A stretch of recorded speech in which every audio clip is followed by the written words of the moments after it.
یہ انہوں نے کہا ہے۔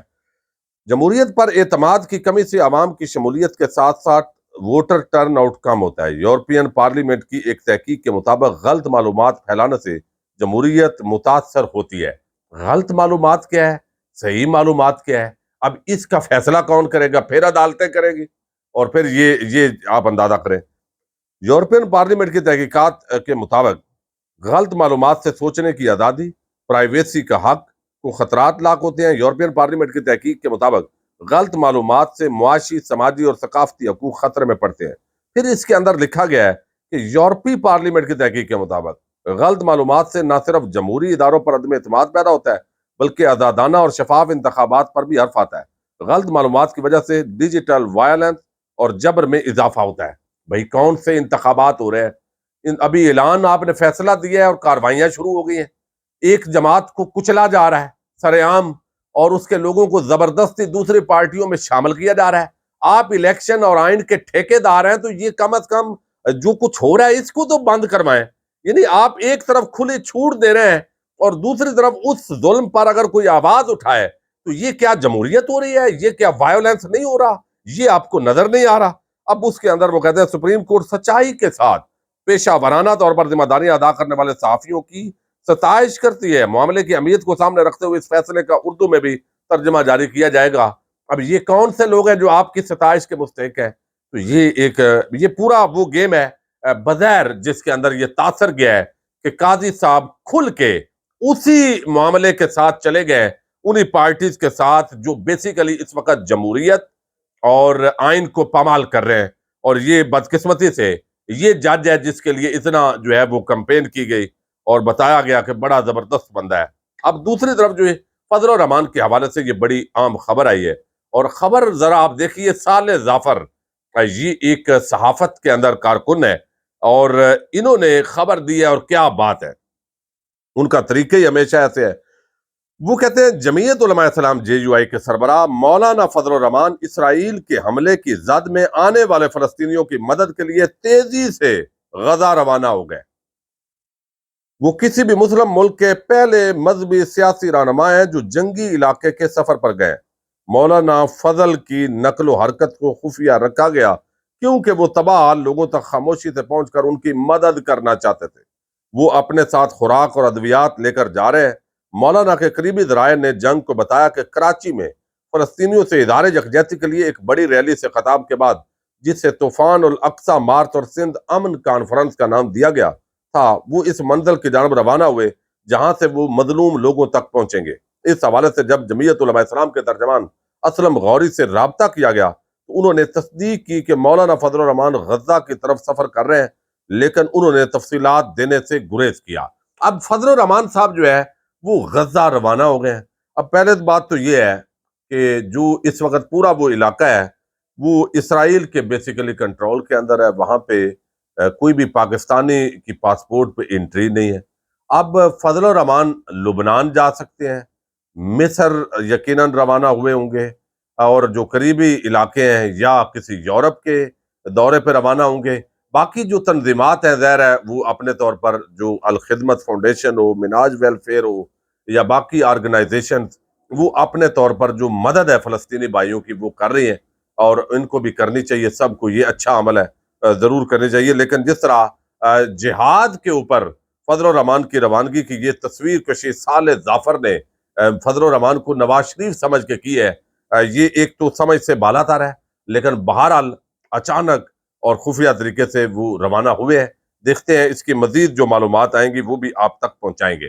اب ایک اور بڑی خبر ہے، اور یہ بدقسمتی ہے، صاحبزادہ فضل کریم پاکستان کا ایک بڑا نام، اور ان کے جو والد گرامی تھے وہ محدث اعظم پاکستان تھے، اور وہ ایک بڑا خاندان ہے، اور اہل سنت کے اندر جو ہے وہ بڑے بڑے اساتذہ، علماء اور طلباء وہ ان کے یعنی شاگرد ہیں۔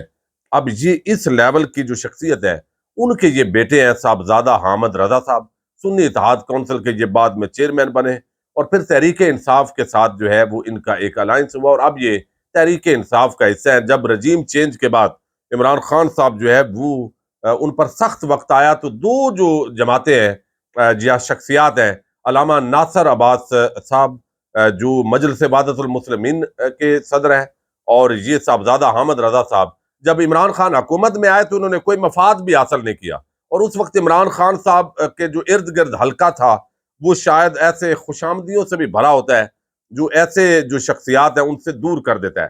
لیکن جب مشکل وقت آیا ہے تو یہ لوگ جو ہے وہ بغیر کسی مفاد کے کھڑے ہو گئے، اور پھر جب لوگ تحریک انصاف کو چھوڑنے لگے ہیں تو اس وقت یہ صاحبزادہ حامد رضا صاحب جو ہے وہ عمران خان کے ساتھ کھڑے ہوئے ہیں۔ تو آپ اتنا وفادار شخص جو پاکستان کی محبت جس کے دل کے اندر بھری ہوئی ہے، اور اہل سنت جو ہے وہ ان کو اپنا فخر سمجھتے ہیں، یعنی ایک ایسی شخصیت ہے۔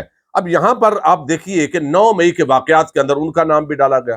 اب یہ سب سے بڑی بے شرمی اور بے حیائی یہ ہو رہی ہے کہ بھئی اگر ایک شخص آپ سمجھتے ہیں کہ وہ ملزم ہے، ٹھیک ہے، وہ روپوش ہے یا سامنے نہیں ہے، تو قانون کے مطابق آپ کارروائی کرتے ہیں۔ ایک طرف مجرم نواز شریف کے سامنے پاکستان کے تمام ادارے اس کو اپنا جیسے گھر داماد ہوتا ہے نا، تو رسپیکٹ گھر داماد کی تو نہیں، دوسرے داماد کی زیادہ ہوتی ہے، تو وہ بنا کے اس کے سامنے سرنڈر کر رہے ہیں، اور پوری عوام یہ تماشا دیکھ رہی ہے۔ اور دوسری طرف ایسے لوگ جو چلے روپوش ہیں، ان پر مقدمہ ہے، جب سامنے آئیں گے تو آپ ان کو گرفتار کر کے قانون کے مطابق کارروائی کریں۔ لیکن اب بات ماؤں بہنوں بیٹیوں تک پہنچ گئی ہے، اتنی بے حیائی، اتنی بے شرمی، یعنی یہ لیول آ گیا ہے۔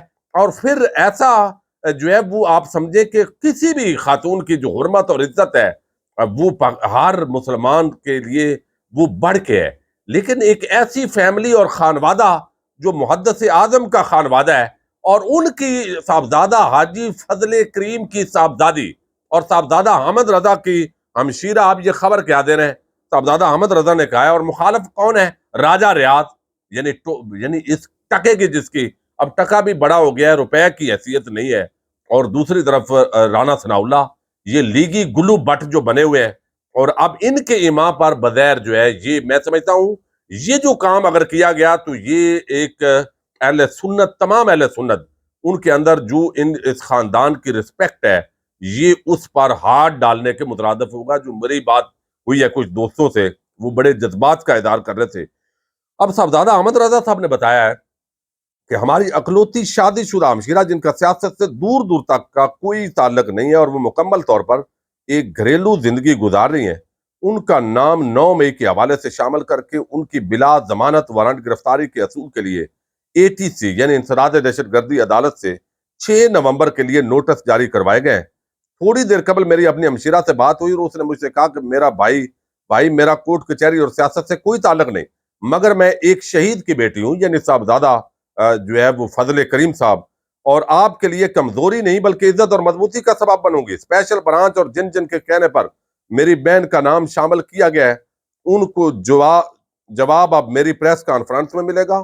رانا ثناء اللہ اور راجہ ریاض اور دیگر، اب اگر ایسا ہے تو پھر ایسے ہی صحیح، یہ پیغام دیا گیا ہے انہوں نے۔ راجہ ریاض یعنی اتنے گھٹیا، اور اس سطح تک کوئی گر سکتا ہے؟ یعنی ظاہر ہے اگر راجہ ریاض اور رانا ثناء اللہ اس کے اندر انوالو نہیں ہے تو وہ اپنا موقف دیں گے، لیکن یہ ماؤں بہنوں بیٹیوں تک ایسا کام کرنا صرف اس لیے کہ بھئی ایک بندے کا تحریک انصاف سے ہمدردی ہے یا تعلق ہے، یا اس نے الیکشن لڑنا ہے ان کے ٹکٹ پر، تو جو بھی مخالف ہیں ان کو پہلے ہی کچل دو، چونکہ راجہ ریاض نے خدمت بڑی کی ہے۔ تو یہ جو لیول ہے یہ انتہائی قابل مذمت ہے اگر اسی طریقے سے جو ہے وہ کارروائی کی جاتی ہے۔ اور میں سمجھتا ہوں کہ یہ اہل سنت کے جو جذبات ہیں ان کو بھڑکا کر اب اس سے کیا مقاصد حاصل کرنا چاہتے ہیں، کون وہ لوگ ہیں جن کی کھوپڑی کے اندر دماغ ہی اتنا ہے، یا وہ اس لیول پہ گر گئے ہیں پاکستانیوں سے اس طرح کا بدلہ لے رہے ہیں، تو خدا را یہ جو ذمہ دار ادارے ہیں ان کو اس معاملے کو دیکھنا چاہیے کہ کہیں نیچے کوئی شاہ سے زیادہ شاہ سے وفادار بن کے ایک نئی آگ بھڑکانا چاہتا ہے، تو ان کو جو ہے وہ روکا جائے۔ جب صاحبزادہ صاحب سامنے آئیں گے، کارروائی کریں قانون کے مطابق، اگر آپ ملزم سمجھتے ہیں تو وہ عدالتوں کو فیس کریں گے۔ اجازت دیجیے گا، اللہ حافظ۔